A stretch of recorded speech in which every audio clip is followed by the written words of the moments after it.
दिल्ली में सियासी हलचल के बीच नए सीएम का ऐलान हो गया। अरविंद केजरीवाल के बाद अब आतिशी दिल्ली की सीएम होंगी। वैसे एक आंदोलन से शुरू हुई आम आदमी पार्टी अब नेशनल पार्टी है। 26 नवंबर 2012 को अरविंद केजरीवाल ने आम आदमी पार्टी नाम से राजनीतिक पार्टी लॉन्च किया था। उस समय अरविंद केजरीवाल ने कहा कि सभी पार्टियों ने धोखा दिया है। सभी पार्टियां पर्दे के पीछे से एक दूसरे की मदद करती हैं। जब तक राजनीति नहीं बदलेगी तब तक भ्रष्टाचार से मुक्ति नहीं मिल सकती।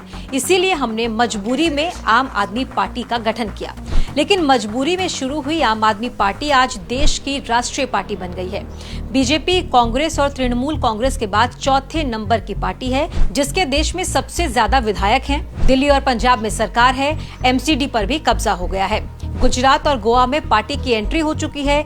राज्यसभा में चौथे नंबर की पार्टी है, जिसके सबसे ज्यादा सांसद है। पर सवाल यह है कि ये सब हुआ कैसे। 2013 के आखिर में आम आदमी पार्टी चुनावी मैदान में उतरी। पार्टी ने दिल्ली की सभी विधानसभा सीटों पर चुनाव लड़ने का ऐलान किया। पहले ही चुनाव में सबको चौंकाते हुए आम आदमी पार्टी ने दिल्ली की 70 में से 28 सीटों पर बाजी मारी। अरविंद केजरीवाल ने दिल्ली की 3 बार मुख्यमंत्री शीला दीक्षित को रिकॉर्ड वोटों के अंतर से हराया, लेकिन पार्टी बहुमत से दूर रह गई। बहुमत नहीं मिलने की वजह से केजरीवाल ने कांग्रेस के साथ मिलकर सरकार बनाई। इस गठबंधन सरकार में अरविंद केजरीवाल मुख्यमंत्री बने। लेकिन जल्द ही इस गठबंधन पर सवाल उठने लगे। सवाल उठे कि जिस आम आदमी पार्टी ने कांग्रेस के खिलाफ चुनाव लड़ा, बाद में उसी के साथ मिलकर सरकार बना ली। गठबंधन में भी बात बिगड़ने लगी और ये सरकार महज 49 दिन ही चली। 14 फरवरी 2014 को अरविंद केजरीवाल ने इस्तीफा दे दिया और कहा कि विधानसभा में बहुमत नहीं है, इसीलिए जन लोकपाल बिल पास नहीं करा पा रहे, इसीलिए फिर से चुनाव के बाद पूर्ण बहुमत के साथ लौटेंगे। अरविंद केजरीवाल के मुख्यमंत्री पद से इस्तीफा देने के बाद दिल्ली में राष्ट्रपति शासन लागू हो गया था। करीब साल भर तक राष्ट्रपति शासन रहने के बाद चुनावों का ऐलान हुआ। जिस आम आदमी पार्टी की उम्र महज 2 साल थी, उसने दिल्ली की 70 में से 67 सीटें जीतकर इतिहास रच दिया। जिस पार्टी के पास कभी कुछ नहीं था, उसने पूरी दिल्ली का दिल जीत लिया। 2015 में सत्ता में आते ही केजरीवाल ने दिल्ली में बिजली पानी फ्री कर दिया, कई योजनाएं शुरू की, लेकिन ये बहुमत फूट भी लेकर आया।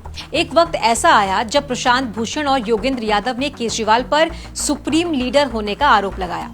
पार्टी ने प्रशांत भूषण, योगेंद्र यादव समेत आनंद कुमार और अजीत झा जैसे नेताओं को निकाल दिया। इसके बाद कुमार विश्वास और अरविंद केजरीवाल के रिश्ते बिगड़ने लगे।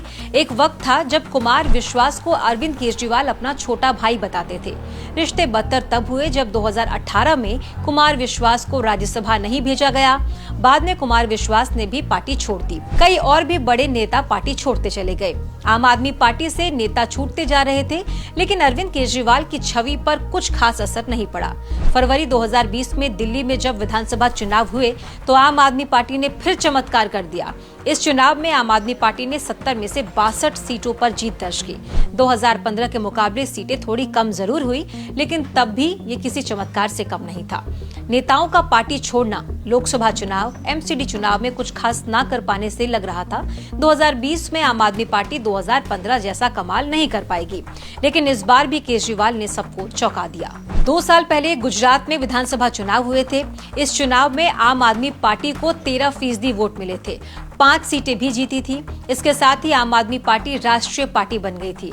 राष्ट्रीय पार्टी का दर्जा हासिल करने के लिए किसी भी पार्टी को कम से कम 4 राज्यों में स्टेट पार्टी का दर्जा मिलना चाहिए। गुजरात के नतीजों से पहले तक आम आदमी पार्टी को दिल्ली, पंजाब और गोवा में क्षेत्रीय दल का दर्जा मिल गया था। आम आदमी पार्टी की दिल्ली और पंजाब में पूर्ण बहुमत की सरकार है। आम आदमी पार्टी के दिल्ली में 62, पंजाब में 92, गुजरात में 5 और गोवा में 2 विधायक हैं, यानी देश भर में कुल 161 विधायक हैं। इसके अलावा अब दिल्ली एमसीडी में भी आम आदमी पार्टी का कब्जा है। एमसीडी में पार्टी ने 250 में से 134 वार्डों में जीत हासिल की थी। हालांकि हाल ही में आम आदमी पार्टी के 5 पार्षद बीजेपी में शामिल हो गए थे। वहीं संसद में आम आदमी पार्टी के 13 सांसद हैं। लोकसभा में 3 और राज्यसभा में 10 सांसद हैं।